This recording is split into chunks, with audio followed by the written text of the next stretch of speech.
The rain hammered against the windows of our Chicago apartment, mirroring the storm brewing inside me. Alistair, a 43-year-old software engineer, had always considered myself a logical man, a man of reason and order. But the past few weeks had thrown my carefully constructed world into utter chaos.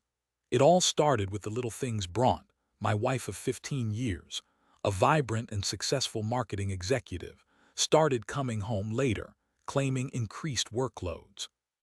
Her phone, usually an open book, became a fortress, always locked, always face down. I chalked it up to stress, offered massages, cooked her favorite meals, tried to be the supportive husband I always strived to be. But the feeling of unease persisted, a nagging voice whispering doubts I desperately tried to ignore. One evening, Bronte announced she had a last-minute business trip to New York. Just for a couple of days, Alistair. Big client meeting, she said, her eyes avoiding mine. I kissed her goodbye, a knot tightening in my stomach. Something felt terribly wrong. That night sleep eluded me.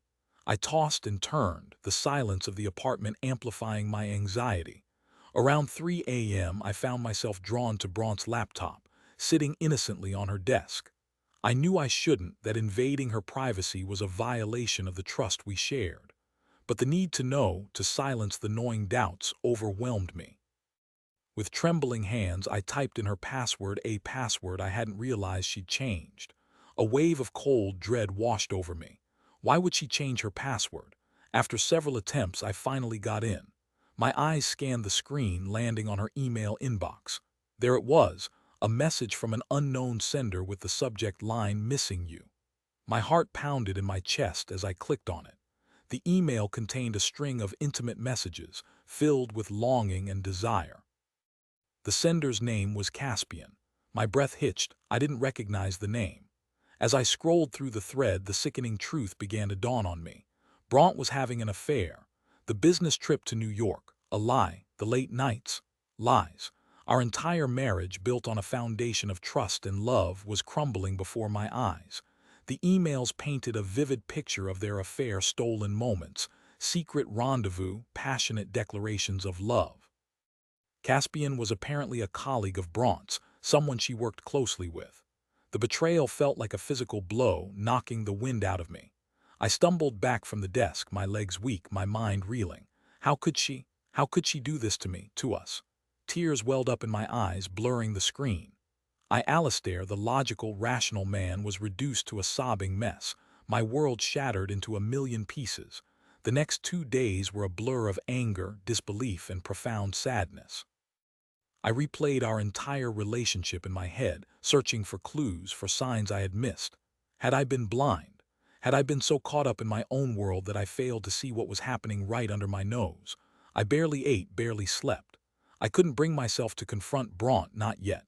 I needed time to process, to gather my thoughts, to figure out what to do. When she finally returned from her business trip, she greeted me with a forced smile and a perfunctory kiss. "Missed you," she said, her voice lacking its usual warmth. "Did you?" I replied, my voice flat, betraying none of the turmoil raging inside me. I watched her unpack, her movements casual, her demeanor nonchalant. It was as if nothing was amiss, as if she hadn't just spent the past few days betraying me in the most profound way possible. The charade was unbearable. That evening after dinner, I finally confronted her. "I know about Caspian," I said, my voice trembling slightly. Her face paled. "What are you talking about?" she stammered, her eyes widening in feigned innocence. "Don't play dumb, Bronte. I read your emails. I know about the affair." The color drained from her face completely. She opened her mouth to speak, but no words came out. "How could you?" I asked, my voice cracking with emotion. "How could you do this to me, to us?" She finally found her voice, but it was weak and shaky. "Alistair, I don't know what to say." "Say something. Tell me why. Tell me how you could betray me like this." Tears streamed down her face as she launched into a pathetic explanation, a jumble of justifications and excuses. She claimed she felt neglected, that I was too focused on my work, that she needed excitement in her life. "So, you found excitement in another man's arms?" I retorted, my voice laced with sarcasm. "Is that what you're telling me?" She sobbed uncontrollably, begging for forgiveness, promising it would never happen again. But the damage was done. The trust was broken, shattered beyond repair. I couldn't forgive her, not after this. "I want a divorce," I said, the words heavy with finality. She looked at me, her eyes filled with despair. "Alistair, please don't do this. We can work through this. We can go to counseling." "It's too late, Bronte. I'm done." The following weeks were a living hell. The apartment, once a sanctuary of love and happiness, became a battleground of accusations, recriminations, and bitter arguments. Bronte refused to accept my decision, clinging to the hope that I would change my mind. She tried everything: tears, apologies, even threats, but my resolve remained firm. I couldn't stay with someone who had so callously betrayed me, someone I could no longer trust. The divorce proceedings were messy and acrimonious.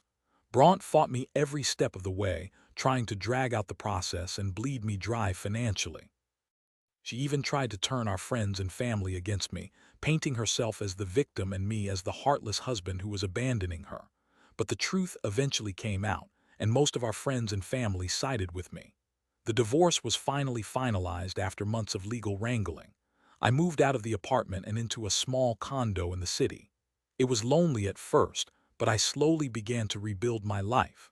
I threw myself into my work, spending long hours at the office. I started exercising again, taking up running to clear my head and relieve stress.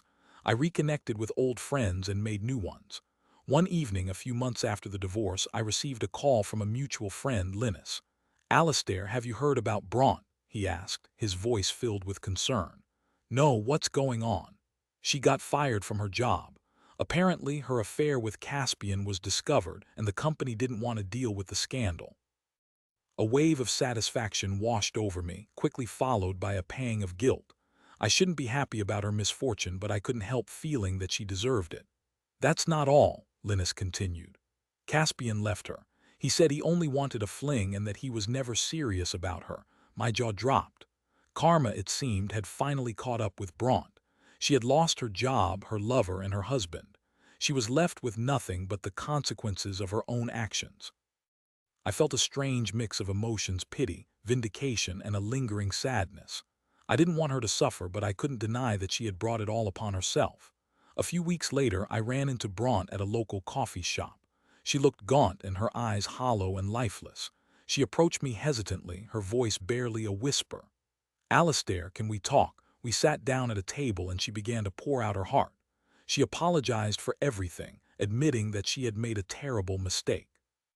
She said she realized how much she had hurt me and that she regretted her actions every single day. "I know I don't deserve your forgiveness," she said, tears streaming down her face, "but I just wanted you to know how sorry I am." I listened patiently, my heart aching with a mixture of pity and resentment. I couldn't forgive her, not completely, but I could at least acknowledge her remorse.